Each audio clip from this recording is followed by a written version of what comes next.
ওয়াল জিহাদু মাযিন মুনযু বা'আসানি আল্লাহ ইলা আন ইউকাতিলা আখির উম্মতি আল মাসীহাদ দাজ্জাল।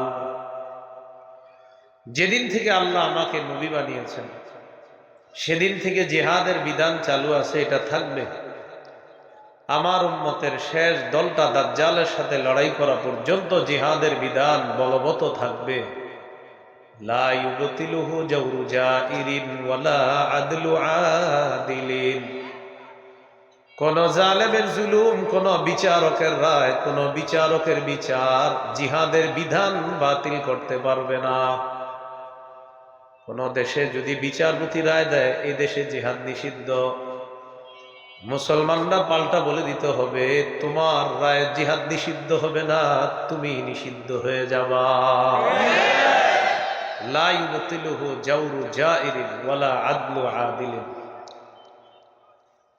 এই জন্য জিহাদের মানসিকতা সবাইকে রাখতে হবে। প্রত্যেকটা মুসলমান জিহাদের বিষয়গুলা লালন ধারণ পালন করতে হবে। মা বোনদেরকে জিহাদের বই পড়তে দিবে, সন্তানদেরকে যেন জিহাদের মানসিকতায় বড় করতে পারে। কারণ আমাদের মুসলমান, বিশেষ করে বাংলাদেশের মুসলমানদের হালাতেই হয়ে গেছে, নামাজ রোজা হজ জাকাতের ওয়াজ হইলে সুবহানাল্লাহ আলহামদুলিল্লাহ ঠিক আছে, জিহাদের আলোচনা শুনলে অনেক অভিভাবক ইন্নালিল্লাহ বলে, এইগুলো আবার কি কথা। এই জন্য প্রত্যেকটা মা বোন যারা আছে জিহাদের বিষয়ে তাদেরকেও সচেতন সজাগ করে তুলতে হবে। আল্লাহ তাআলা আমাদেরকে কথাগুলা মনে রাখার তৌফিক দান করেন। আবু দাউদের হাদিস 2484 নম্বর হাদিস, 2484 নম্বর হাদিস। قال رسول الله صلى الله عليه وسلم لا تزال طائفة من أمتي يقاتلون على الحق ظاهرين على من ناوأهم। নবীজি বলেন আমার উম্মতের একটা দল সদা সর্বদা হকের পক্ষে লড়াই করবে, যাহিরিনা আলা মান নাওয়াহুম, যারা তাদের বিরোধিতা করবে তাদের বিরুদ্ধে তারা বিজয় লাভ করবে। হাত্তা ইউকাতিলা আখিরু উম্মতি আল মাসীহাদ দাজ্জাল। জিহাদের বিধান চলতে চলতে আমার উম্মতের শেষ দলটা দাজ্জালের বিরুদ্ধে লড়াই করবে, এমনকি আল্লাহ তাআলা আমার উম্মতের সর্বশেষ মুজাহিদ বাহিনী যারা তাদেরকেও বিজয় দান করবেন। এটা কিয়ামত পর্যন্ত চালু থাকবে। আল্লাহ আমাদের সকল মুসলমানদেরকে জিহাদের বিষয়টা এখন খুব বেশি করে বুঝার তৌফিক দান করেন। কাজে লাগবে, খুব বেশি কাজে লাগবে। সহিহ বুখারীর বর্ণনা 3123 নম্বর হাদিস। قال رسول الله صلى الله عليه وسلم تكفل الله لمن جاهد في سبيل الله لا يخرجه إلا الجهاد في سبيله وتصديق كلماته بأن يدخله الجنة أو يرجعه في مسكنه الذي خرج منه ما نال من أجر أو غنيمة। কোন ব্যক্তি যদি জিহাদে বের হয় তার একমাত্র নিয়ত হলো আমি আল্লাহর কথা বিশ্বাস করে জিহাদে বের হলাম, আল্লাহ তাআলা দায়িত্ব নিয়ে নেয় হয়তো তাকে শহীদ বানিয়ে জান্নাতে প্রবেশ করাবেন, অন্যথায় প্রচুর গনিমতের মাল সম্পদ সহ আল্লাহ তাআলা তাকে তার ঘরে ফিরিয়ে দিবেন। এটা আল্লাহ দায়িত্ব নিয়ে নেয়। তিরমিজির হাদিস 1655 নম্বর হাদিস।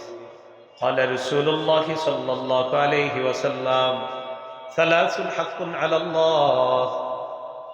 নবীজি বলেন তিন ব্যক্তি এমন হাক্কুন আলাল্লাহি আউনুহুম, যাদেরকে সাহায্য করা আল্লাহ তাআলা নিজের উপর ওয়াজিব করে নেয়। তিন ব্যক্তিকে সাহায্য করা আল্লাহ তাআলা নিজের উপর ওয়াজিব করে নেয়। এক নম্বর আল মুজাহিদু ফি সাবিলিল্লাহ। ওই মুজাহিদ, যেই মুজাহিদ আল্লাহর রাস্তায় লড়াই করে জিহাদের মধ্যে আছে, তাকে সাহায্য করা আল্লাহ তাআলা নিজের উপর ওয়াজিব করে নেয়। দুই নাম্বার আল মুকাতাবুল্লাযী ইউরিদুল আদা। ওই গোলাম, যে গোলাম তার মনিবের সাথে চুক্তিতে আবদ্ধ, এই পরিমাণ টাকা পয়সা দিলে মনিব তাকে আজাদ করে দিবে। আল্লাহ তাআলা এই গোলামের গোলামি থেকে মুক্ত করার জন্য তাকে সাহায্য করা নিজের উপর ওয়াজিব করে নেয়। 3 নম্বর, যে ব্যক্তি বিয়ের মাধ্যমে নিজেকে পুত পবিত্র করতে চায়, আল্লাহ তাআলা এই ব্যক্তিকে সাহায্য করা নিজের উপর ওয়াজিব করে নেয়। বিয়ের মাধ্যমে যে পবিত্র হতে চায়, আল্লাহ তাআলা তাকে সাহায্য করাও নিজের উপর ওয়াজিব করে নেয়। তাহলে এই 3 জনের একজন হলো মুজাহিদ। যে ব্যক্তি আল্লাহর রাস্তায় লড়াই করবে, জিহাদ করবে, তাকে সাহায্য করা আল্লাহ নিজের উপর ওয়াজিব করে নেয়। আমরা সবাই জিহাদের মানসিকতা লালন ধারণ পালন এবং কখনো আল্লাহ সুযোগ দিলে আমরা জিহাদে যাব, এই মানসিকতা সর্বদা রাখবো ইনশাআল্লাহ। আল্লাহ তৌফিক দান করেন। সহিহ মুসলিমের বর্ণনা 1878 নম্বর হাদিস। মাদ্রাসা পাঠ্যপুস্তক অনুসারে মোট হাদিস হবে 3033টা। قال رسول الله صلى الله عليه وسلم مثل المجاهد في سبيل الله كمثل الصائم القائم القانت بآيات الله لا يفتر من صيام ولا صلاة حتى يرجع المجاهد في سبيل الله। এই হাদিসটি বুঝেন। এক ব্যক্তি রোজা রাখছে, নামাজে দাঁড়াইছে, কোরআন তেলাওয়াত করতেছে, আল্লাহু আকবার। লোকটা রোজাদার, লোকটা নামাজে আছে, লোকটা কোরআন তেলাওয়াত করতেছে, কতগুলা ভালো আমল করতেছে একসাথে। এই ব্যক্তি কোনো ক্লান্ত হয় না, নামাজে রোজায় কোনো ক্লান্ত হয় না। নবীজি বলেন, যে ব্যক্তি আল্লাহর রাস্তায় জিহাদে যায়, ফিরে আসার আগ পর্যন্ত ক্লান্তিহীন রোজাদার, ক্লান্তিহীন নামাজ আদায়কারী, ক্লান্তিহীন তেলাওয়াতকারী, এই ব্যক্তির মতো পুরস্কার আল্লাহ মুজাহিদকে ক্ষণে ক্ষণে দিতে থাকে। সুবহানাল্লাহ। আবু দাউদের হাদিস 1449 নম্বর হাদিস। এই হাদিসের বর্ণনাকারী সাহাবীর নাম আব্দুল্লাহ ইবনে হুবশিগিল খাতআমি রাদিয়াল্লাহু তাআলা। তিনি বলেন, আন্না রাসূলুল্লাহ সাল্লাল্লাহু আলাইহি ওয়াসাল্লাম সুইলা আইয়ুল আমালি আফজালু ইয়া রাসূলুল্লাহ। নবীকে প্রশ্ন করা হলো, ইয়া রাসূলুল্লাহ, আল্লাহর কাছে সবচেয়ে মর্যাদাপূর্ণ আমল কোনটি? নবীজি বললেন, তুলুল কিয়াম, লম্বা সময় নামাজে দাঁড়িয়ে থাকা আল্লাহর কাছে সবচেয়ে মর্যাদাপূর্ণ আমল। সুবহানাল্লাহ। এই জন্য জোহরের আগে 4 রাকাত সুন্নত 3.5 মিনিট 3 মিনিটে পুরো প্যাকেজ কমপ্লিট করে ফেলবেন। কি বলেন? মসজিদে ঢুইকা দেখে জোহরের বাকি আছে আর 2 মিনিট। কয় মিনিট? আল্লাহু আকবার কইলা দাঁড়ায় যাবে। উনি বাপের বেটার মতো আপনাকে দেখায় দিবে যে 2 মিনিটে 4 রাকাত কিভাবে পড়া যায়, এবং আপনাকে বুঝাবে, পারলে তুমিও দেখাও, দেখো আমি দেখাই দিলাম। এরকম করবেন না। নবীজি বললেন, তুলুল কিয়াম, লম্বা সময় নামাজে দাঁড়িয়ে থাকা, এটা আল্লাহর কাছে শ্রেষ্ঠ ইবাদত। রুকুর মধ্যেও লম্বা সময় কাটানোর চেষ্টা করবেন, সিজদার মধ্যেও লম্বা সময় কাটানোর চেষ্টা করবেন। আব্দুল্লাহ ইবনে ওমর রাদিয়াল্লাহু তাআলা আনহুমা দেখেন, এক যুবক নামাজ পড়তেছে, লম্বা সময় নামাজে দাঁড়িয়ে আছে, তবে রুকু সিজদা লম্বা করে না, শর্ট শর্ট। আব্দুল্লাহ ইবনে ওমর বললেন, আইয়ুকুম ইয়ারিফুহু, তোমাদের মধ্যে কে আছে এই যুবককে চিনো? এক ব্যক্তি বললেন, আমি চিনি। আব্দুল্লাহ ইবনে ওমর বললেন, লাউ আরাফতুহু লা আমারতুহু আইয়ুতিলা রুকুআ ওয়াস সুজুদা, আমি যদি তাকে চিনতাম, তাকে আমি বলতাম, তুমি যেমন ভাবে লম্বা সময় নামাজে দাঁড়িয়ে থাকো, তেমনি ভাবে রুকু সিজদাও একটু লম্বা করবা। কেন? আমি নবীকে বলতে শুনেছি, ইন্নাল আবদা ইযা কামা ইলাস সালাহ উদিআত যুনুবুহু বাইনা কাতিফাই। দেখেন, কোন ব্যক্তি যখন নামাজের মধ্যে দাঁড়ায়, তার সমস্ত গুনাহগুলোকে একত্রিত করা হয়। আরেক বর্ণনায়, উতিয়া যুনুবুহু সুম্মা উদিআত বাইনা কাতিফাই। কোন ব্যক্তি যখন নামাজের মধ্যে দাঁড়ায়, দাঁড়ানোর পর তার গুনাহগুলা একত্রিত করা হয়, করার পর তার 2 কাঁধের মধ্যে সমস্ত গুনাহগুলা রাখা হয়। কুল্লামা রাকাআ আও সাজাদা তাসাকাতাত আন, বান্দা যখন রুকু করে সিজদা করে তার গুনাহের স্তূপ থেকে গুনাহগুলা ঝরে পড়া শুরু হয়ে যায়। এই জন্য রুকু সিজদা যত লম্বা হবে গুনাহ ঝরার মাত্রা তত বাড়বে। তাই আমরা দাঁড়াবো লম্বা সময়, রুকু সিজদাও একটু লম্বা করবো। আল্লাহ তৌফিক দান করেন। মনে আছে কোন হাদিস বলতেছি, নবীরে প্রশ্ন করলেন, ইয়া রাসূলুল্লাহ, আল্লাহর কাছে সবচেয়ে শ্রেষ্ঠ আমল কোনটি? আল্লাহর নবী জবাব দিলেন, তুলুল কিয়াম, লম্বা সময় নামাজে দাঁড়িয়ে থাকা।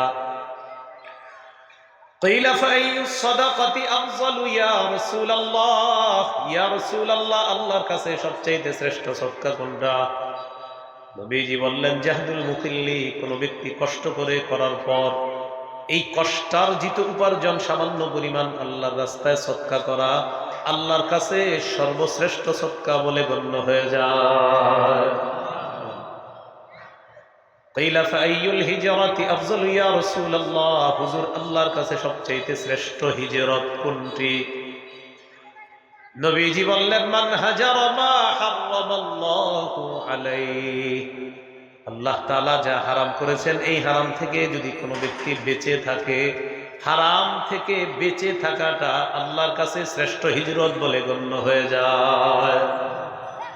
কিলা ফাইয়ুল জিহাদি আফযালু ইয়া রাসূলুল্লাহ, হুজুর আল্লাহর কাছে সবচেয়ে শ্রেষ্ঠ জিহাদ কোনটি আপনার কাছে জানতে চাই। নবীজি বললেন, মান জাহাদাল মুশরিকিনা বিমালিহি ওয়া নাফসিহি, কোন ব্যক্তি নিজের জান মাল নিয়ে মুশরিকদের বিরুদ্ধে যদি লড়াই করে, এই লড়াই করা, জিহাদ করাটা আল্লাহর কাছে সর্বশ্রেষ্ঠ জিহাদ বলে গণ্য হয়ে যায়। কিলা ফাইয়ুল কতলি আশরাফু ইয়া রাসূলুল্লাহ, হুজুর আল্লাহর কাছে সবচেয়ে শ্রেষ্ঠ শাহাদাত কোনটা, মর্যাদার শাহাদাত কোনটা জানতে চাই। নবীজি বললেন, মান উহরিকা দামুহু ওয়া উতিরা জাওয়াদুহু, কোন ব্যক্তিকে জিহাদের ময়দানে শহীদ করা হয়, সাথে সাথে যদি তার ঘোড়াটাও শহীদ করা হয়, এই ব্যক্তির শাহাদাত আল্লাহর কাছে মর্যাদাপূর্ণ শাহাদাত বলে গণ্য হয়ে যায়। নতুন কথা হিসেবে শাহাদাত কি আসলো বলেন তো? গেল জিহাদের ময়দান হলো বাজার, এরপরে গেল জিহাদ, আলোচনা আসতে আসতে আমরা চলে আসলাম শাহাদাতে। শাহাদাত বা শহীদ হতে হলে কোথায় যেতে হবে? জিহাদের ময়দানে। মনে আসেনি? ক্রেতাকে বিক্রেতা মুমিন, দ্রব্য জান্নাত, মূল্য জান্নাত, বাজার জিহাদের ময়দান। তো জিহাদের ময়দানে জিহাদ করা লাগে। জিহাদ বিষয়ে জানলাম, জিহাদ করতে করতে শহীদ হওয়া লাগে। শহীদ হওয়ার কথাটা হঠাৎ আমরা হাদিস থেকে জানলাম, এখন আমরা শহীদ সম্পর্কে জানবো। শহীদ হওয়ার নিয়ত আসেনি সবার? এই গ্রামের নাম কি? রাজাপুর। এই রাজাপুর থেকে কেউ নিয়ত করছেন যে আল্লাহ আমারে যদি কখনো আপনি তৌফিক দেন, সুযোগ দেন, আল্লাহ আমার পাক্কা নিয়ত আমি শহীদ হব, এখান থেকে নিয়ত করছেন। সহিহ মুসলিমের বর্ণনা 1909 নম্বর হাদিস, 1909। قال رسول الله صلى الله عليه وسلم من سأل الله الشهادة بصدق بلغه الله منازل الشهداء وإن مات على فراشه, কোন ব্যক্তি যদি দিল থেকে নিয়ত করে শহীদ হওয়ার, এই ব্যক্তি যদি এই গ্রামের একজন মানুষ হয় আর দিল থেকে নিয়ত করছে আমি শহীদ হব, এই বান্দা যদি তার বিছানায় মারা যায়, আল্লাহ তাআলা তাকে শহীদদের মর্যাদায় পৌঁছায় দিবে। শহীদদের মর্যাদায় পৌঁছায় দিবে। তিরমিজির হাদিস 1656 নম্বর হাদিস, 1656। عن أبي هريرة رضي الله تعالى عنه قال قال رسول الله صلى الله عليه وسلم لا يكلم أحد في سبيل الله والله أعلم بمن يكلم في سبيله إلا جاء يوم القيامة واللون لون الدم والريح ريح المسك. سبحان الله. কোন ব্যক্তি জিহাদের ময়দানে যায়, যাওয়ার পর যদি আহত হয়, জিহাদের ময়দানে গেলেন, যাওয়ার পর আপনি আহত হলেন, এই যে আপনি আহত হলেন, শুধুমাত্র কিয়ামতের ময়দানে এই ব্যক্তি এমন অবস্থায় উঠবে তার রং হবে রক্তের রং। সুবহানাল্লাহ। নবীজি বলেন, আশ্চর্যের বিষয় হলো তার শরীর থেকে আর রিহুল মিস, মেশক আম্বরের ঘ্রাণ বের হবে। তিরমিজির হাদিস 1661 নম্বর হাদিস। এই হাদিসের মধ্যে আছে ক্বালা রাসূলুল্লাহ সাল্লাল্লাহু আলাইহি ওয়াসাল্লাম মা মিন আহাদিম মিন আহলিল জান্নাতি ইয়াসুররুহু আন ইয়ারজি'a ইলা দুনিয়া গায়রুশ শাহীদ فإنه يحب أن يرجع إلى الدنيا ويقول حتى أقتل 10 مرات مما يرى مما أعطاه الله من الكرامة নবীজি বলেন যারা জান্নাতে থাকবে তারা কেউ দুনিয়াতে আসতে চাইবে না, শুধু শহীদ বারবার দুনিয়াতে আসতে চাইবে। কে আসতে চাইবে? কেন? নবীজি বলেন শহীদ দুনিয়াতে আসতে চাইবে এই কারণে, শহীদ দুনিয়াতে এসে বলবে আল্লাহ আমি আবার শহীদ হব, আবার আমি জিন্দা হব, আবার আমি শহীদ হব, আবার আমি জিন্দা হব। নবীজি বলে জানোনি কেন? শহীদ আল্লাহর কাছে এমন পুরস্কার পেয়েছে, এই পুরস্কার পাওয়ার আশায় বারবার শহীদ আবার শহীদ হতে চাইবে, আর বলবে আল্লাহ তুমি যদি আমাকে 10-12 শহীদ করতে চাও মাবুদ, আবার আমি জিন্দা হব, আবার আমাকে শহীদ করো, আমি বারবার তোমার কাছে শাহাদাতের পুরস্কার চাই। তার মানে শহীদ হওয়ার পুরস্কার খুব আশ্চর্য, ঠিক না? আল্লাহ আমাদেরকে শহীদ হওয়ার তৌফিক দান করেন। সহিহ বুখারীর বর্ণনা 2797 নম্বর হাদিস قال رسول الله صلى الله عليه وسلم والذي نفسي بيده لوددت أني أقتل في سبيل الله ثم أحيا ثم أقتل ثم أحيا ثم أقتل ثم أحيا ثم أقتل। নবীজি বলেন আল্লাহর কসম আমার মন চায় আমাকে শহীদ করা হবে, আবার আমি জিন্দা হব, আবার আমাকে শহীদ করা হবে, আবার আমাকে জিন্দা করা হবে, আবার আমাকে শহীদ করা হবে, আবার আমাকে জিন্দা করা হবে। মুহাদ্দিসিন কেরাম বলেন হাদিস দ্বারা বোঝা যায় আল্লাহর নবী চায় আমাকে যদি বারবার শহীদ করা হয়, আমি চাইবো আমাকে আবার জিন্দা করা হোক, আবার আমাকে শহীদ করা হোক। তাহলে কি জিনিস আছে শহীদের পুরস্কারের মধ্যে, দেখে একটু জানি। তাহলে শহীদের কিছু পুরস্কারের কথা জানা দরকার আছে না? তিরমিজির হাদিস 1663 নম্বর হাদিস 1663 قال رسول الله صلى الله عليه وسلم للشهيد عند الله 6 خصال। আল্লাহর কাছে শহীদের স্পেশাল 6টা পুরস্কার আছে। কয়টা? 1 নম্বর يغفر له في أول دفعة ويرى مقعده من الجنة। শহীদের রক্তের প্রথম ফোঁটাটা পরে সাথে সাথে তার আগের যত গুনাহ সব মাফ, আর ওই মুহূর্তেই তাকে জান্নাতের আসনটা দেখানো হবে। সুবহানাল্লাহ। যে তুমি শহীদ হওয়ার পর এখানে থাকবা, হ্যাঁ তুমি এখনো শহীদ হয় নাই, মানে প্রথম ফোঁটাটা পড়ছে, পড়ার পর সে যে শহীদ হবে এটা তো আল্লাহ জানে। তো তিনি প্রথম ফোঁটাটা পড়ার সাথে সাথে এক দিক দিয়ে তার সব গুনাহ মাফ, অন্য দিক দিয়ে জান্নাতের আসনটা দেখানো হয়। হ্যাঁ হ্যাঁ তুমি শহীদ হওয়ার পর এখানেই থাকবা। এটা 1 নম্বর। 2 নম্বর ওয়ুজারু মিন আযাবিল কবরি। শহীদকে আমরা কবরে দাফন করার পর ইউজারু মিন আযাবিল কবরি, কবরের আযাব থেকে তাকে নিরাপত্তা দেওয়া হবে। কবরের আযাব নিয়ে শহীদের কোনো টেনশন থাকবে না। 3 নম্বর ইয়ামানু মিনাল ফাজাইল আকবারি। কিয়ামতের ময়দানের বিভীষিকাময় মুহূর্ত আর জাহান্নামের আযাব থেকে শহীদ নিরাপত্তা লাভ করবে। 4 নম্বর ইউদাউ আলা রাসিহি তাজুল ওয়াকারিল ইয়াকুতাতু মিনহা খায়রুম মিনাদ দুনিয়া ওয়া মা ফিহা। জান্নাতের মরমর পাথর আছে, এই পাথর দিয়ে খচিত মুকুট শহীদের মাথায় পরিয়ে দেওয়া হবে। এই পাথরের কত দাম! আল্লাহ নবী বলেন এই পাথরের মূল্য এত বেশি, সামান্য পাথরের অংশ। দুনিয়া আর দুনিয়ার মধ্যে যা কিছু আছে এর চাইতে আরো বেশি মূল্যবান সেই পাথর। 5 নাম্বারটা কি বলবো? হ্যাঁ আসলে ওয়ায়ুযাওয়াজু 72 যাওজাতাম মিনাল হুরিল ঈন। 72 জন হুরকে শহীদের সাথে বিয়ে দেওয়া হবে।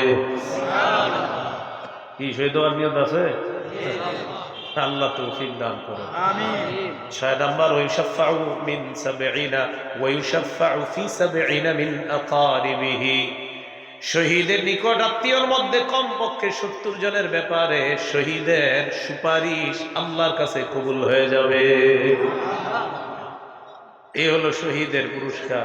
এই জন্য রসুল বলেন, শহীদের এই পুরস্কার তো আমি তোমাদেরকে জানায়া দিলাম, আরো যে কত পুরস্কার আছে এইগুলা জানার কারণে শহীদের মন চাইবে আমি বারবার দুনিয়াতে যাব, আবার আমাকে শহীদ করা হবে, আবার দুনিয়াতে যাব, আবার আমাকে শহীদ করা হবে। আল্লাহ এত বেশি দামি পুরস্কার শহীদের জন্য রয়েছে।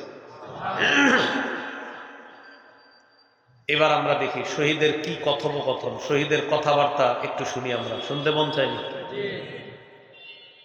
আবু দাউদের হাদিস 2520 নম্বর হাদিস, 2520 নম্বর হাদিস। এই হাদিসের বর্ণনাকারী আব্দুল্লাহ ইবনে আব্বাস রাদিয়াল্লাহু তাআলা আনহুমা, তিনি বলেন, قال رسول الله صلى الله عليه وسلم لما أصيب إخوانكم بأحد جعل الله أرواحهم في جوف طير خضر। উহুদের যুদ্ধে তোমাদের যে ভাইয়েরা শহীদ হয়ে গিয়েছে তাদের আত্মাগুলা আল্লাহ তাআলা সবুজ পাখির পেটের মধ্যে ঢুকায়া দিয়েছে। সুবহানাল্লাহ। তারিদু আনহারাল জান্নাতি ওয়া তাকুলু মিন সিমারিহা। ওই সবুজ পাখিগুলা জান্নাতের ঝর্ণার উপরে উড়ে বেড়ায় আর জান্নাতের ফলমূল খেয়ে বেড়ায়। وتأوي إلى قناديل من ذهب معلقة في ظل العرش। আরশের নিচে স্বর্ণ দ্বারা তৈরি করা কিছু ফানুস আছে, ফানুস। শহীদরা ওই ফানুসের উপর গিয়ে বসে, বসার পর এবার আপোষের মধ্যে তারা একটু গল্প করবে, আলোচনা করবে। সুবহানাল্লাহ। নবীজি বলেন, ফালাম্মা ওয়াজাদু তিবা মাকালিহিম ওয়া মাশরাবিহিম ওয়া মাকিলিহিম। শহীদরা যখন দেখলো তাদের মনোভূত খাবার, তাদের মনোভূত পানীয়, তাদের মনোভূত বাসস্থান যখন তারা পেয়ে যায়, শহীদরা আপোষের মধ্যে বলা বলি করতে থাকবে, মাইয়ুবাল্লিগু আন্না ইখওয়ানানা। আমরা যে কত নিয়ামতের মধ্যে আছি, আমাদের এই কথাগুলা দুনিয়ায় আমাদের ভাইদের কাছে কে পৌঁছায়া দিতে পারবে? সুবহানাল্লাহ। আরে শহীদরা বৈশা বৈশা বলতেছে, আচ্ছা আমরা যে এত আরামে আছি, দুনিয়ায় যারা আছে এদেরকে এগুলো কে জানাবে আমরা এত আরামে আছি? তো বলতেছি, কি আরামে আছি আমরা একটু বলো তো। আপোষে বলতেছে, আন্না নুরজাকু, আমাদেরকে আল্লাহর কাছ থেকে রিজিক দেওয়া হয়, এটা কিভাবে আমরা দুনিয়াতে পৌঁছাবো? কথাটা শহীদরা পৌঁছাইলে কি লাভ? শহীদরা বলবে, আল্লাহ ইয়াজহাদু ফিল জিহাদ ওয়ালা ইয়ানকুলু ইনদাল হারব। আমাদের দুনিয়ার জীবিত ভাইরা যখন জানতে পারবে শহীদের এই পুরস্কার, আমাদের কথাগুলা জানার পর তারা আর জিহাদের প্রতি অনাগ্রহ দেখাবে না, আর জিহাদের ক্ষেত্রে অলসতা করবে না। এই জন্য আমাদের কথাগুলা দুনিয়াতে পৌঁছানো দরকার। শহীদরা কথা বলতেছে, কে পৌঁছাবে? আল্লাহ তাআলা বলেন, উবাল্লিগুহুম আনকুম। ও শহীদরা, তোমাদের এই কথাগুলো আমি আল্লাহ দুনিয়াতে পৌঁছায় দিব। তখন আল্লাহ তাআলা সূরা আলী ইমরানের 169 নম্বর আয়াত নাজিল করে দিয়েছে। কোন সূরা? সূরা আলী ইমরান 169, 4 পারা 11 নম্বর পৃষ্ঠা, হাফিজি কোরআন মাজিদ অনুযায়ী আল্লাহ বলেন, ওয়ালা তাহসাবান্নাল্লাযীনা কুতিলু ফি সাবিলিল্লাহি আমওয়াতা বাল আহইয়াউন ইনদা রাব্বিহিম ইউরযাকুন। পরে কি কয় দেখেন, ফারিহিনা বিমা আতাহুমুল্লাহু মিন ফাদলি ওয়া ইস্তাবশিরুনা বিল্লাযীনা লাম ইয়ালহাকু বিহিম মিন খালফিহিম। আমরা মিন খালফিহিম আমরা ويستبشرون بالذين لم يلحقوا بهم من خلفهم ألا خوف عليهم ولا هم يحزنون। দেখেন কি বলে আল্লাহ তাআলা বলেন, যারা শহীদ হয়ে যায় তাদেরকে তোমরা মৃত মনে করো না। উহুদের যুদ্ধের শহীদরা আলোচনা করতেছে, তাদের কথাগুলা তোমাদেরকে কে পৌঁছায় দিবে? আমি আল্লাহ তোমাদেরকে পৌঁছায় দিলাম। উহুদের যুদ্ধের শহীদ সহ যত শহীদ আছে তাদেরকে তোমরা মৃত মনে করবা না, বরং তারা জীবিত, তাদেরকে আল্লাহর কাছে রিজিক দেওয়া হয়। জাননি কত আনন্দে আছে তারা। ফারিহিনা বিমা আতাহুমুল্লাহু মিন ফাদলিহি। আল্লাহ তাদেরকে যে অনুগ্রহ দান করেছেন, এই অনুগ্রহ নিয়ে তারা উল্লাসিত, তারা আনন্দিত, তারা উৎফুল্ল আছে। ওয়ায়াস্তাবশিরুনা বিল্লাযীনা লাম ইয়ালহাকু বিহিম মিন খালফিহিম, আর তারা আনন্দ বোধ করে তাদেরকে নিয়ে যারা এখনো তাদের সাথে মিলিত হয় নাই। এই কিয়ামত পর্যন্ত যত মুসলমান আছে তাদেরকে নিয়ে শহীদরা আনন্দ করে। কি আনন্দ? আল্লাহ খাউফুন আলাইহিম ওয়ালা হুম ইয়াহজানুন। শহীদরা আনন্দ করে আমাদের দুনিয়ার জীবিত ভাইয়েরা যদি শহীদ হয়ে যায়, শহীদ হওয়ার পর তাদের কোনো ভয় থাকবে না, তাদের কোনো চিন্তা থাকবে না। আনন্দ করে শহীদরা আমাদেরকে নিয়ে, যে আমাদের জীবিত ভাইরা যদি শহীদ হয় তাহলে আমাদের মতো তাদের কোনো ভয়ও থাকবে না, চিন্তাও থাকবে না। তাই তারা আনন্দ করে কবে আমার দুনিয়ার ভাইয়েরাও শহীদ হয়ে আমাদের সাথে মিলিত হবে। বুঝে আসছেনি সবার? তাহলে শহীদ হওয়ার নিয়ত আছে। তাহলে জিহাদের ময়দান, জিহাদ আর হলো কি শহীদ। তো শহীদ হওয়ার নিয়ত আমাদের সবার আছে, বলেন ইনশাআল্লাহ। আল্লাহ তৌফিক দান করেন। 28 পারা 11 নম্বর পৃষ্ঠা, সূরাতুস সফফি 10 থেকে 13 নম্বর আয়াত। আল্লাহ তাআলা বলেন, ইয়া আইয়ুহাল্লাযীনা আমানু হাল আদুল্লুকুম আলা তিজারাতিন তুনজিকুম মিন আযাবিন আলীম তুমিনুনা বিল্লাহি ওয়া রাসূলিহি ওয়া তুজাহিদুনা ফি সাবিলিল্লাহি বিআমওয়ালিকুম ওয়া আনফুসিকুম। আল্লাহ তাআলা বলেন, আমি কি তোমাদেরকে এমন একটা ব্যবসা সম্পর্কে বলবো যে ব্যবসা তোমাদেরকে যন্ত্রণাদায়ক আযাব থেকে রক্ষা করবে, এমন একটা ব্যবসা সম্পর্কে বলবো। আল্লাহ তাআলা বলেন, এই ব্যবসাটা হলো তোমরা আল্লাহর প্রতি ঈমান আনবা, রাসূলকে বিশ্বাস করবা, জানমাল নিয়ে আল্লাহর রাস্তায় লড়াই করবা। যালিকুম খায়রুল লাকুম ইন কুনতুম তা'লামুন। আল্লাহ বলেন, যদি এই ব্যবসার কথা তোমরা জানতা বুঝতা, এটাই তোমাদের জন্য কল্যাণ, এটাই তোমাদের জন্য উত্তম। ইয়াগফির লাকুম যুনুবাকুম, আল্লাহ বলেন কি লাভ, তোমাদের আগের যত গুনাহ আছে সবগুলো গুনাহ আল্লাহ মাফ করে দিবেন। ওয়ায়ুদখিলকুম জান্নাতিন তাজরি মিন তাহতিহাল আনহার, আল্লাহ তোমাদেরকে এমন জান্নাতে প্রবেশ করাবেন যেই জান্নাতের তলদেশ দিয়ে নহরসমূহ প্রবাহিত হয়। ওয়া মাসাকিনা তাইয়্যিবাতান ফি জান্নাতি আদ, চিরস্থায়ী বসবাসের জান্নাতে তোমাদেরকে মনোভূত বাসস্থান আল্লাহ দান করবেন। যালিকাল ফাউজুল আযীম, এটাই মহান সফলতা। একটু বুঝেন, আল্লাহ বলেন আল্লাহর উপর বিশ্বাস করবা, নবীরে বিশ্বাস করবা, জিহাদ করবা, এটা এমন একটা ব্যবসা যে ব্যবসা তোমাদেরকে যন্ত্রণাদায়ক আযাব থেকে মুক্তি দান করবে, যেই ব্যবসা তোমাদের জন্য কল্যাণ, যে ব্যবসার কারণে তোমাদের আগের সবগুলা গুনাহ মাফ করে দিবে আল্লাহ, যে ব্যবসার কারণে আল্লাহ তোমাদেরকে জান্নাতে প্রবেশ করাবেন, যে ব্যবসার কারণে আল্লাহ তোমাদেরকে জান্নাতে মনোভূত বাসস্থান আল্লাহ দান করবেন। এবং এই ব্যবসাটা যদি করতে পারো, আল্লাহ বলেন এটাই মহান সফলতা। এটা কি মহান সফলতা। 6 নম্বর পুরস্কার এই আয়াতে আল্লাহ বলেন, ওয়া উখরা তুহিব্বুনাহা, তোমরা যদি আল্লাহকে বিশ্বাস করো, রাসূলকে বিশ্বাস করো, আর আমরা মুসলমান যদি জিহাদের মানসিকতা রাখি, আল্লাহ বলেন তোমাদের পছন্দ অনুযায়ী আরো নিয়ামত আল্লাহ দান করবেন। সেই নিয়ামতটা কি? আল্লাহ বলেন, নাসরুম মিনাল্লাহ, আল্লাহর পক্ষ থেকে দুনিয়াতেই তোমাদের উপর সাহায্য আসবে। সুবহানাল্লাহ। ওয়া ফাতহুন করিব, এবং আসন্ন বিজয় আল্লাহ তোমাদেরকে দান করবেন। বিজয়ের প্রস্তুতি নিতে হবে, বলেন ইনশাআল্লাহ। বলেন ইনশাআল্লাহ। আল্লাহ তৌফিক দান করেন।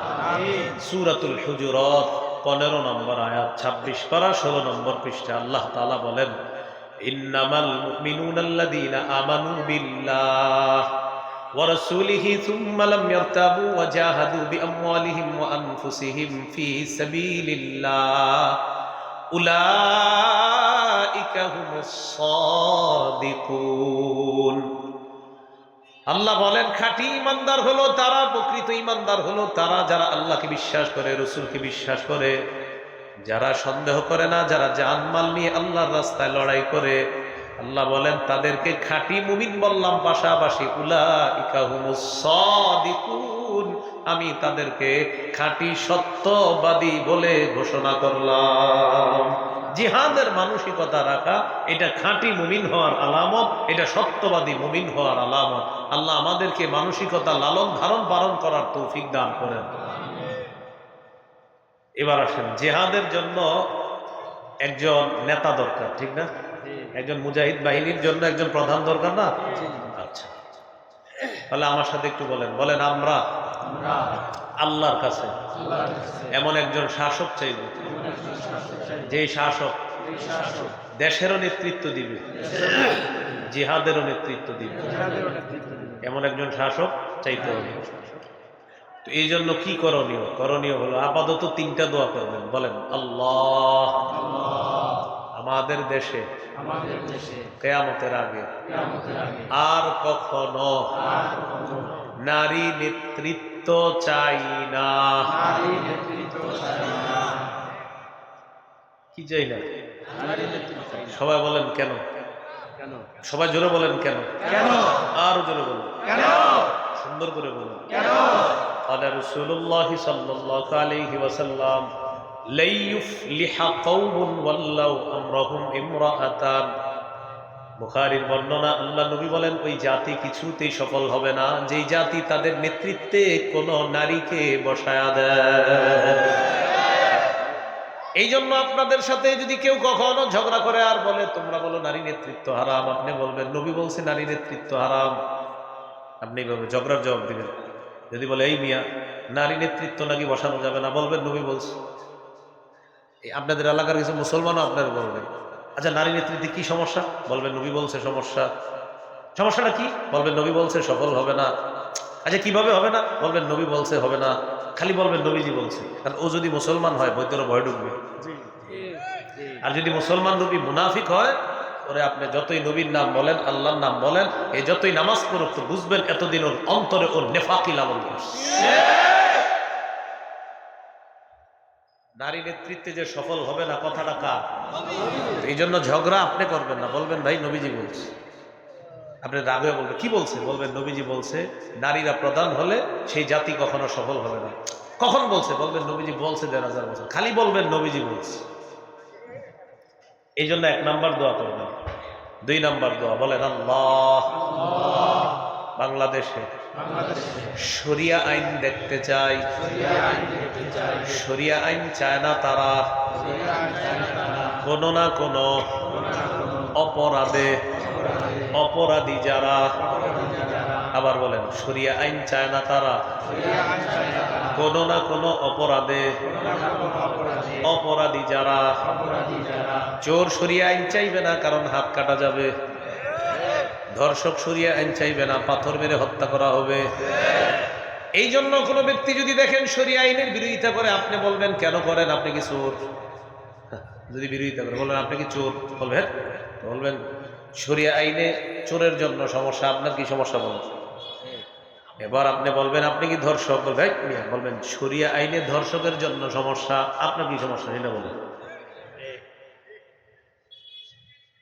যারা নাটক সিনেমা করে তারা শরিয়া আইন চাইবে না, কারণ শরিয়া আইন কায়েম হয়ে গেলে তারা কোনো নারীর শরীরে স্পর্শ করতে পারবে না। জন্য মনে রাখবেন শরিয়া আইন যদি বাংলাদেশে চালু হয় আর যদি চুরির বিচারটা শুধু শরিয়া আইনে শুরু হয়, বিগত কত বছর বাংলাদেশ স্বাধীন হওয়ার পর থেকে শুধু চুরির বিচার করতে করতে হাইকোর্ট সুপ্রিম কোর্টের বয়স শেষ হয়ে যাবে। এত পরিমাণ চুরি হয়েছে। ঠিক বললেও ঠিক, না বললেও ঠিক, চুরি যে হয়েছে এটা তো সত্য। এখন আপনি অনেকে বলবেন হুজুর কারে বললেন? যে চুরি করছে তারে। হুজুর চোরটাকে, যে চুরি করছে সে, আরে যেটাকে যেটাই তো সে। এই জন্য এই কথায় কেউ রাগ হইলে বলবেন আপনার লাগছে কেন, আপনি চুরি করছেন। যদি বলে না তাহলে বয়ান তো আপনার জন্য, আপনি টেনশন করেন না। যদি বলেন চোর আপনি চুরি করছেন সেটা বলেন, যদি বলে হ্যাঁ তো ঠিকই তো আছে বয়ান। এই জন্য দেখবেন বেদাতের ওয়াজ করলে অনেক বেদাতি চা দোকানের সামনে বসে বলবে এরকম মাথা লাড়া হয়ে যায়, হ্যাঁ আম করে কইতেছে। আপনি বলবেন আপনি কি বেদাতি? যদি তখন বলবে না তো আপনার কেমনি কইতেছে বুঝলেন। আমি বয়ান করছি এক জায়গায় বেদাত সম্পর্কে, একদম শুধু বলছি বেদাতে এই এই সমস্যা এই সমস্যা। পুরা গালি দিতে দিতে শেষ করে ফেলছে। আমি কিন্তু বলিও নাই অমুকে বেদাতি, শুধু বলছি রসুল বলছে বেদাতের এই ক্ষতি, এই ভয়াবহতা, এটা ইচ্ছা মতো গালি, মানে ওরা নিজেরা গালি দিয়ে বুঝাইতেছে যে আমরা বেদাতি। বুঝেন নাই? আল্লাহ আমাদেরকে বুঝার তৌফিক দান করেন। তো 3 নাম্বার দোয়াটা করবো, বলেন আল্লাহ আমাদের দেশে এমন একজন শাসক চাই, যেই শাসক মৌলিক 4টি কাজে গুরুত্ব দিবে। নামাজ কায়েম করা, যাকাতের বিধান চালু করা, সৎ কাজের আদেশ করা, অসৎ কাজের নিষেধ করা। সূরা হজের 41 নম্বর আয়াতে আল্লাহ বলেন, আল্লাযীনা ইম্মাক্কান্নাহুম ফিল আরদি আকামুস সালাহ ওয়া আতাউয যাকাতা ওয়া আমারু বিল মা'রুফি ওয়া নাহাউ আনিল মুনকার। আল্লাহ তাআলা বলেন, যাদেরকে আমি দুনিয়ার শাসন ক্ষমতায় বসাই তাদের মৌলিক কাজ হবে 4টা। 1 নাম্বার, রাষ্ট্রীয়ভাবে তারা নামাজ কায়েম করবে। 2 নাম্বার, তারা যাকাতের বিধান চালু করবে। 3 নাম্বার, সৎ কাজের আদেশ করবে। 4 নাম্বার, অসৎ কাজের নিষেধ করবে। তাহলে এমন একজন শাসক চাইবো আমরা, যে শাসক দেশও চালাবে, আবার জিহাদের নেতৃত্ব দিবে। এবার যিনি নেতৃত্ব দিবে তাকে আমরা অনুসরণ করতে হবে। বলেন কি করতে হবে? সূরা নিসা 59 নম্বর আয়াতে আল্লাহ বলেন, ইয়া আইয়ুহাল্লাযীনা আমানু আতিউল্লাহ ওয়া আতিউর রাসূলা ওয়া উলিল আমরি মিনকুম। হে ঈমানদারগণ, তোমরা আল্লাহর আনুগত্য করো, রাসূলের আনুগত্য করো। তোমাদের মধ্যে যারা শাসক, যারা নেতা, যারা আমির, তাদের ইতাআত করো, আনুগত্য করো। আল্লাহর আনুগত্যে কোনো শর্ত লাগবে না, নিঃশর্তভাবে আল্লাহর আনুগত্য করতে হবে। 2 নাম্বার, আল্লাহর হুকুমে নিঃশর্তভাবে রাসূলের আনুগত্য করতে হবে। 3 নাম্বার, শাসকের আনুগত্য, আমিরের আনুগত্য নিঃশর্তভাবে করা যাবে না। নিঃশর্তভাবে করা যাবে না। আমির যদি, শাসক যদি এমন কোনো কথা বলে যা কোরআনের বিরুদ্ধে, হাদিসের বিরুদ্ধে, এমন আমিরের কথা শোনাও যাবে না, মানাও যাবে না। সহিহ বুখারীর বর্ণনা 7144 নম্বর হাদিস। এই হাদিসের মধ্যে আছে, قال رسول الله صلى الله عليه وسلم, নবীজি বলেন, السمع والطاعة على المرء المسلم فيما أحب وكره ما لم يؤمر بمعصية। মুসলমানদের জন্য আমিরকে মানা আবশ্যক ততক্ষণ পর্যন্ত যতক্ষণ নাফরমানির কোনো হুকুম না করা হবে। ফাইদা উমিরা বিমাসিয়া, আমিরের পক্ষ থেকে যদি নাফরমানির হুকুম আসে, আমিরের থেকে যদি কোরআন সুন্নাহর অপব্যাখ্যা আসে, আবার যদি সে হয় অটো আমির, সেই আমিরের কথা শোনাও যাবে না, মানাও যাবে না। তার কথা শোনাও যাবে না, মানাও যাবে না। এবার বুখারীর একটা হাদিস শুনেন, সারা জীবন মনে রাখবেন, আরো 10 জনরে আগামীকাল বুঝাবেন। সহিহ বুখারী 4340 নম্বর হাদিস। عن علي بن أبي طالب رضي الله تعالى عنه قال بعث النبي صلى الله عليه وسلم سرية واستعمل عليهم رجلا من الأنصار وأمرهم أن يطيعوه। আল্লাহ নবী একটা সেনাবাহিনী যুদ্ধে পাঠাইলেন, একজন আনসারীকে আমির বানায় দিলেন। বাহিনীকে বলে দিলেন, আমির সাহেব যা বলবে সব শুনবা। তো আমির সাহেব বাহিনী নিয়ে রওনা করছে। রওনা করার পর ফাগদিবা, আমির সাহেবের কোনো কারণে রাগ উঠছে। রাগ ওঠার পর আমির সাহেব বললেন, আলাইসা কদ আমারাকুম রাসূলুল্লাহ সাল্লাল্লাহু আলাইহি ওয়াসাল্লাম আন তুতিউনি। তোমাদের কি আল্লাহ নবী বলে নাই আমি যা বলবো সব শুনবা? তো সবাই বলতেছে জি, নবী বলছে আপনি যা বলবেন আমরা সব মানবো, সব শুনবো। আবার বলছি, একটা বাহিনী জিহাদে পাঠাইলেন, একজনকে আমির বানায়া দিলেন। নবীজি বলবেন আমির সাহেব যা বলবে সব শুনবো। আমির সাহেবের রাগ উঠে গেছে। যারা বাহিনীতে আছে সাহাবায়ে কেরাম, তাদেরকে বললেন, নবী কি বলে নাই আমার সব কথা শুনতে? তো সবাই বললেন হ্যাঁ বলছে। তাহলে এখন আমি যা যা বলবো শোনো। জি বলেন। ইজমাউলি হাতাবা, লাকড়ি সংগ্রহ করো। তো তারা লাকড়ি সংগ্রহ করছে। করার পর আমির সাহেব বললেন, আউকিদুহা নার, লাকড়িতে আগুন লাগায় দাও। ফাউকাদুহা নার, আগুন লাগায় দিস। এবার আমির সাহেব বললেন, উদখুলুহা, সবাই আগুনে ঝাঁপ দাও। এটা কোনো কল্প কাহিনী নয়। সহিহ বুখারী 4340 নম্বর হাদিস। মোট হাদিস সংখ্যা হবে 7563টা। পকেটে অনেকের উস্তাদ থাকে, ওই উস্তাদরে হইলে এখন মিলাইতে পারে। একটা বাহিনীকে নবী পাঠাইলেন, একজন আমির বানায়া দিলেন, আর বললেন আমির যা বলবে সব শুনবা। আমির সাহেবের রাগ উঠছে, বললেন নবীরা বলছে আমার সব কথা শুনবা, বলছেন হ্যাঁ, তো তোমরা লাকড়ি আনো। আনছে, আনার পর বললেন আগুন লাগাও, আগুন লাগিয়ে দিছে। এবার আমির সাহেব বললেন আগুনে ঝাঁপ দাও। ফাহাম্মু, সাহাবীরা সবাই রেডি হয়েছে আগুনে ঝাঁপ দিতে, রেডি হয়ে গেছে আগুনে ঝাঁপ দিতে। আগুনে ঝাঁপ দেওয়ার আগে এক সাহাবী আরেক সাহাবীর এভাবে খোঁচায়, ফাজাআলা ইউমসিকু বাদুহুম বাদু, এই আসলে কি ঝাঁপ দিব? একজন আরেকজন আসলে কি ঝাঁপ দিব? একজন আরেকজনে বলতেছে, কেন? আরে ফারারনা মিনান নার ইলা রাসূলিল্লাহ সাল্লাল্লাহু আলাইহি সাল্লাম, আগুন থেকে বাঁচার জন্য, আগুন থেকে পালিয়ে, জাহান্নাম থেকে পালিয়ে নবীর হাতে হাত রেখে মুসলমান হলাম আগুন থেকে বাঁচার জন্য। সেই নবী আমিরের কথা মানতে বলছে, এর মানে আগুনে ঝাঁপ দিতে বলবে। এটা আমাদের কেমন জানি মনে হচ্ছে আপোষের মধ্যে এগুলা বলা বলি করতেছে। তো আপোষের মধ্যে যখন এই কথা চলতেছে, তখন ঝাঁপ দিবে কি দিবে না, দিবে কি দিবে না, এটা করতে করতে হাত্তা খামাদাতিন নার, আগুন নিভে গেছে। সুবহানাল্লাহ। ওয়া সাকানা গদাবহু, আমির সাহেবের রাগও ঠান্ডা হয়ে গেছে। আলহামদুলিল্লাহ। শুধু ওনারটা ঠান্ডা হইল না 10 বছর, দোয়া করি ঠান্ডা হোক। তো আমির সাহেবের রাগ ঠান্ডা হয়ে গেছে। ঠান্ডা হওয়ার পর ঘটনাটা নবীর কাছে গেছে। যাওয়ার পর নবীজি বললেন সর্বনাশ, লাউ দাখালুহা মা খারাজু মিনহা ইলা ইয়াউমিল কিয়ামah। আমিরের কথা শুই না আমার সাহাবীরা যদি আগুনে ঝাঁপ দিত, কিয়ামত পর্যন্ত তারা আগুনেই থাকতো, আগুন থেকে বের হতে পারত না। শোনো, ইন্নামাত তাআতু ফিল মারুফ, আমিরের আনুগত্য করবা শুধু ন্যায়সঙ্গত কথা কাজে। আমির নাফরমানির কথা বললে সেটা শোনাও যাবে না, সেটা মানাও যাবে না। আমির যদি কোরআন সুন্নাহের আজাইরা অপব্যাখ্যা দেয়, নবীদের ব্যাপারে উল্টা পাল্টা অপব্যাখ্যা দেয়, আলেমরা যদি সেই ভুল ধরিয়ে দেয়, আলেমদের কথা মেনে নেওয়া এটা হলো সৌভাগ্যের লক্ষণ। আলেমদেরকে উপেক্ষা করে কোনো অটো আমিরকে মানা আর তার অন্ধ অনুসরণ করা, এটা হলো হতভাগা আর পথভ্রষ্ট হওয়ার লক্ষণ। এই জন্য বলেন আমরা আগামী 31 জানুয়ারি, 1-2 ফেব্রুয়ারি উলামায়ে কেরামের নেতৃত্বে টঙ্গীর মাঠে যাব ইনশাআল্লাহ। মনে থাকবেন ইনশাআল্লাহ। তাহলে 4টা জিনিস, জিহাদের ময়দান, জিহাদ, শাহাদাত, আর হলো আমির। আর আমিরকে কি নিঃশর্ত মানা যাবে? না, শর্ত আছে।